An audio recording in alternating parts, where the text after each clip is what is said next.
अलीगढ़ में समाजवादी पार्टी की प्रवक्ता सुमैया राणा निजी कार्यक्रम में शामिल होने आई, जहां उनके नेतृत्व में शहर में चल रहे सपा सदस्यता अभियान के दौरान अलीगढ़ के मैरिज रोड स्थित एक होटल में मीडिया से बातचीत के दौरान भाजपा सरकार पर तंज कसते हुए कहा कि भाजपा कोई भी काम कराने के लिए सिस्टम में संसाधनों का इस्तेमाल करने में माहिर है। चुनाव जीतने में ईवीएम में चुनाव आयोग का प्रयोग इस बात का उदाहरण है।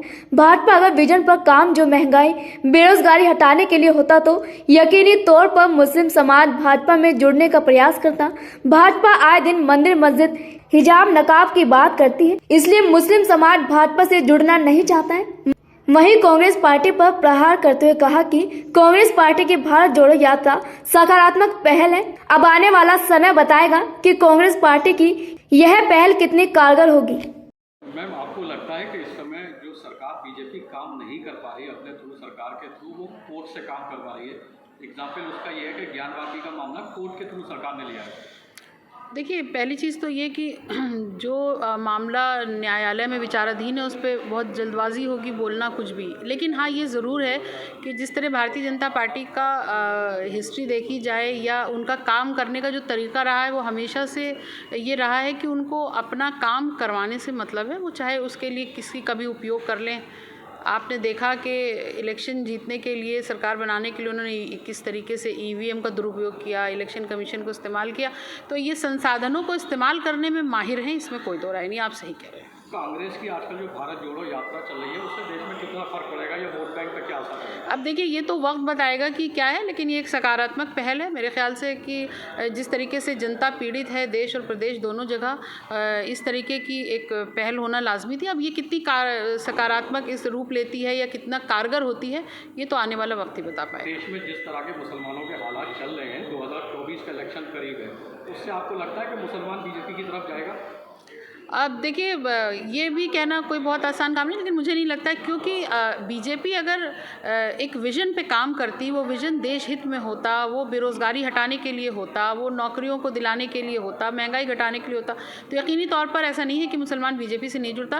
लेकिन आए दिन ये थोड़े दिन पे हिजाब नकाब और मंदिर मस्जिद की बात करते हैं, तो मुझे नहीं लगता कि मुसलमान इनकी तरफ बहुत ज़्यादा आकर्षित होने वाला है। 2024 में मुसलमानों की क्या रणनीति रहेगी बीजेपी को लेकर? अब देखिए, ये भी कहना अभी जल्दी होगी, लेकिन हाँ, ये है कि बीजेपी को लेकर तो मुझे नहीं पता, लेकिन ये बात ज़रूर तय है कि ऐसी ताकतों को सत्ता दिलाने की कोशिश करेगा मुसलमान जो देश के बारे में सोचे, देश के संविधान के बारे में सोचे, और देश में जो हालात हैं इस वक्त बिल्कुल आपाधापी के मचे हुए हैं, उसको हटाने के लिए हमेशा से जो कदम उठाते आई है लोग उसी तरीके का कदम उठाएंगे। बीजेपी लगातार एक बयानबाजी करती है कि अयोध्या का काम हो चुका है, भारत और काशी और वो बाकी है। जो काम कोर्ट ने किया उसको भी उन्होंने अपने ऊपर ले लिया। समाजवादी के द्वारा दिए हुए कामों के फीते काट के और MOU करके इन्होंने अपने नाम किए। वो एक कोर्ट का फैसला था, कोर्ट के फैसले का सबने सम्मान किया, क्योंकि हम देश के बारे में सोचते हैं। और जो कोर्ट ने जब हम पहले दिन से कह रहे थे कि कोर्ट जो फैसला देगी वो हमारे लिए सर्वोपरि होगा, और हमने वही करके दिखाया। और कोर्ट से ऊपर कुछ भी नहीं है, न्यायपालिका से ऊपर कुछ भी नहीं।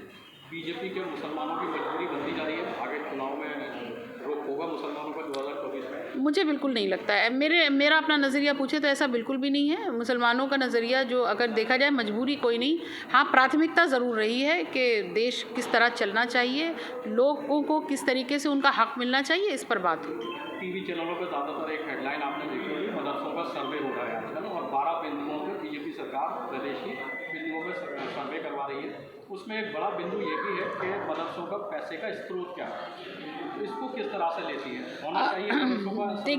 देखिए, जब बहुत देशव्यापी आंदोलन चल रहा था CNRC का, जिसको मैं घंटा घर लीड कर रही थी, उस वक्त में भी आरोप लग रहे थे कि ये पैसा कहाँ से आ रहा है, कौन चला रहा है। तो इनकी मंशा पे मैंने कई डिबेट्स में इस बात को बोला कि अगर ये सर्वे करा रहे हैं और सर्वे में अगर ये निकल के आता है कि जितना पैसा जो बच्चों के लिए जा रहा है, वहाँ के तलबा के लिए जा रहा है, वो इस्तेमाल कैसे कहाँ होना चाहिए, वहाँ तक तो ठीक है। लेकिन इनकी मंशा पर all India Muslim personal law board ने भी आवाज़ उठाई है और इस आपत्ति जताई है, क्योंकि इनका काम करने का तरीका हमेशा से रहा है कि कंस्ट्रक्टिव कभी रहे नहीं, डिस्ट्रक्टिव रहे हैं। तो इनकी जो नीयत है उस पर ज़रूर शक लोगों का है।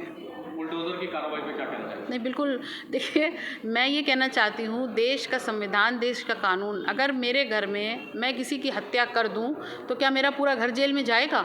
अगर मेरा घर पूरा जेल में नहीं जा सकता है तो फिर उस घर में सारे रहने वालों को आप सड़क पे कैसे ला सकते हैं? जिसके खिलाफ मुकदमा हो, जिस पर आपको लगता है कि इसने उपद्रव किया हो या इसके ऊपर NSA लगना चाहिए या देश विरोधी इसने गतिविधि की है, तो उस पर्टिकुलर के साथ आप करिए। आप ईंट और कंक्रीट से बने मकान पर आप जिस तरीके से बुलडोज़र चला रहे हैं, ये बिल्कुल बदला लेने की भावना या आप अपनी भड़ास निकालने की भावना से काम कर रहे हैं। बार बार कहा जा रहा है कि अखिलेश जी मुसलमानों के लिए आवाज़ नहीं उठा रहे हैं।